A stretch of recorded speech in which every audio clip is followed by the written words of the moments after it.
حضور نبی رحمت صلی اللہ تعالی علیہ وسلم کے دین کی آبیاری ہر دور میں، ہر مشکل، ہر کڑے وقت میں پیغام حق کا ابلاغ، دین کی باتیں لوگوں تک پہنچانا، یہ اہل حق کی ذمہ داری۔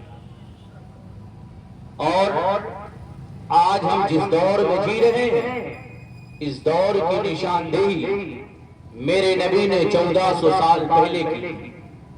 میرے نبی نے فرمایا ایک زمانہ ایسا آئے گا، بندہ صبح میں مومن ہوگا، شام میں کافر ہو جائے گا، شام میں مومن ہوگا، صبح کافر ہو جائے گا، دین کوڑیوں کے بس بیچا جائے گا۔ اگر آج ہم اپنے ارد گرد کے ماحول کا جائزہ لیں تو معلوم ہوگا کہ ہم اور آپ اسی دور میں جی رہے ہیں جس دور کی نشاندہی میرے نبی نے 1400 سال پہلے کی۔ آج کرسی کے لیے لوگ آیت الکرسی بھی بیچ رہے ہیں، دنیا کے لیے لوگ آخرت کا بھی سودا کر لیتے ہیں۔ تو جب حالات غلط سمجھ جا رہے ہوں، بدعقیدگی اور بدعملی تیزی کے ساتھ پھیل رہی ہو، تو یہ اہل حق کی ذمہ داری بنتی ہے کہ وہ پوری طاقت کے ساتھ میدان میں اترے اور دین کا کام کریں۔ اور جب علماء کرام میدان میں اترے لوگوں کی اصلاح کے غرض سے، تو یہ عوام کی بھی ذمہ داری بنتی ہے کہ وہ لوگ بھرپور ان کا ساتھ دیں۔ الحمدللہ تحریک اصلاح معاشرہ سے آپ سارے حضرات جڑے ہو، تحریک اصلاح معاشرہ کے مبلغین، تحریک سے منسلک علماء کرام اور ائمہ کرام گاؤں گاؤں، گھر گھر، شہر شہر، چوراہے چوراہے پہ جا کے لوگوں کو نماز کی نیکیوں کی دعوت دینے کا کام کرتے ہیں۔ کئی ضلعوں میں الحمدللہ کام ہوتا ہے۔ اللہ تعالیٰ اس مختصر سی کوشش کو اپنی بارگاہ میں قبول فرمائے۔ چند باتیں تیزی کے ساتھ آپ کا بھی لحاظ رکھتے ہوئے، موسم کا بھی خیال رکھتے ہوئے آپ کے میں سامنے رکھ رہا ہوں، لیکن پہلے سے میں آپ سے گزارش کر رہا ہوں خدا کے واسطے جن باتوں کو سنیے گا اس پہ عمل کی بھی کوشش کیجیے گا۔ آج جلسوں کے جو نتائج نہیں نکلتے نا، میلاد شریف کے پروگرام کا کوئی مثبت اثر نہیں دکھتا، وجہ یہی ہے لوگ برکت کے لیے یا ٹائم پاس کے لیے یا کانوں کے چسکا کے لیے لوگ شرکت کرتے ہیں، ہو ہا شور شرابہ کیے چلے گئے، عمل کچھ نہیں کرنا۔ نہیں، جتنے لوگ سن رہے ہو سب سے ایک بار پھر گزارش کروں گا، مختصر سے وقت میں جو میں مختصر سا پیغام دوں گا، عمل بھی کرنے کی کوشش کیجیے گا۔ دیکھیے پہلی بات یہ، جب کسی کے نظریے میں اختلاف پیدا ہوتا ہے تو عمل بھی قائم نہیں رہتا۔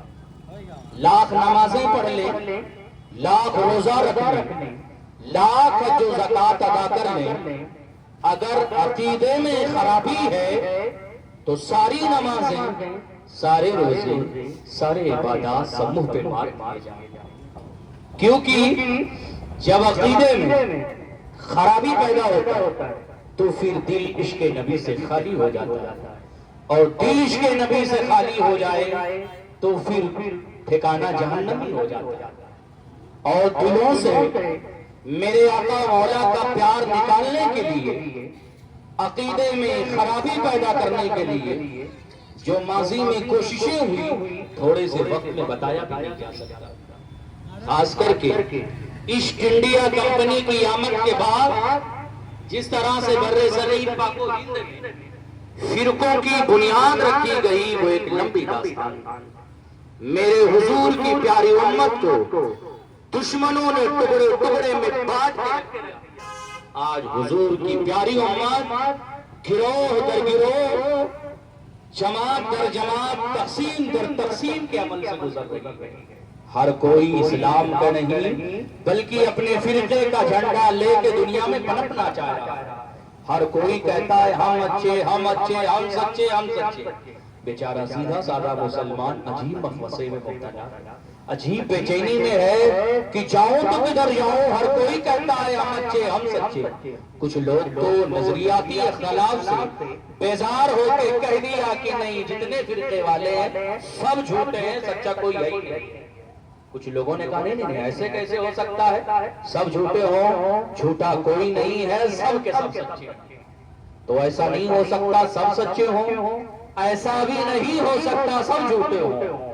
سچے کون ہیں، جھوٹے کتنے لوگ ہیں، یہ بھی میرے نبی نے 1400 سال پہلے بتا دیا ہے۔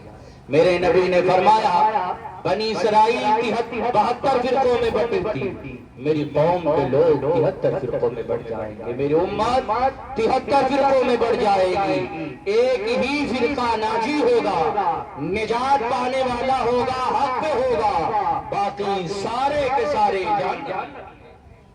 اور میرے نبی نے یہ بھی بتایا ہے حق پہ کون ہوگا۔ میرے نبی نے فرمایا ما انا علیہ و صحابی، جو میرے اور میرے صحابہ کے طریقوں پہ ہوگا وہی حق، جو میرے اور میرے صحابہ کے طریقے پہ ہوگا وہی حق۔ کسی نے حضرت امام زین العابدین رضی اللہ تعالیٰ عنہ سے، جو سید الشہداء حضرت امام حسین تھے، شہزادے ہیں، آپ کے نور نظر ہیں، کسی نے پوچھا کہ اے امام زین العابدین، آپ کے نانا جان نے جو بتایا ہے ایک ہی فرقہ حق ہوگا جو میرے صحابہ کے طریقوں پہ ہوگا، ذرا آپ مزید پہچان کرا دیجئے، وضاحت کر دیجئے، بتا دیجئے وہ جو حق ہوگا ان کی پہچان کیسے ان کو پہچانا جائے۔ تو حضرت امام زین العابدین نے جو بتایا، اب وہ آپ کے سامنے میں رکھ رہا ہوں، آپ اس کو ذہن میں بھی محفوظ کر لیں۔ امام زین العابدین نے فرمایا کہ جو اہل السنہ ہوں گے وہی حق، اہل سنت جسے ہم اپنی زبان میں سنی وریلوی کہتے ہیں، آپ نے فرمایا جو اہل السنہ ہوں گے وہی حق ہوں گے۔ پوچھنے والا بھی بڑا سیانہ تھا، عرض کیا سرکار اسی نام سے، اسی ٹائٹل سے مارکیٹ میں اور لوگ بھی آ جائیں تو پہچاننا مشکل ہو جائے گا، پھر کیسے ان کی پہچان کی جائے۔ تو امام زین العابدین نے فرمایا ان کی پہچان کرائی، جو اہل سنہ ہوں گے ان کے بارے میں میرے امام زین العابدین نے بتایا جو حق پہ ہوں گے، جو اہل سنہ ہوں گے وہی حق پہ ہوں گے۔ اور آگے آپ نے فرمایا ان کی پہچان ہی ہوگی من علامات اہل سنتی کثرت الصلاۃ علی رسول اللہ، جو اہل سنہ ہوں گے وہ کثرت کے ساتھ حضور پہ درود پڑھنے والے۔ الحمدللہ آپ پوری دنیا کا سروے لگا لیں تو آپ کو معلوم ہوگا کہ ہم اہل سنت و جماعتی ہیں، ہم ہی لوگ ایسے ہیں جو کثرت کے ساتھ آقا حضور پہ درود بھی پڑھتے ہیں اور ہر نماز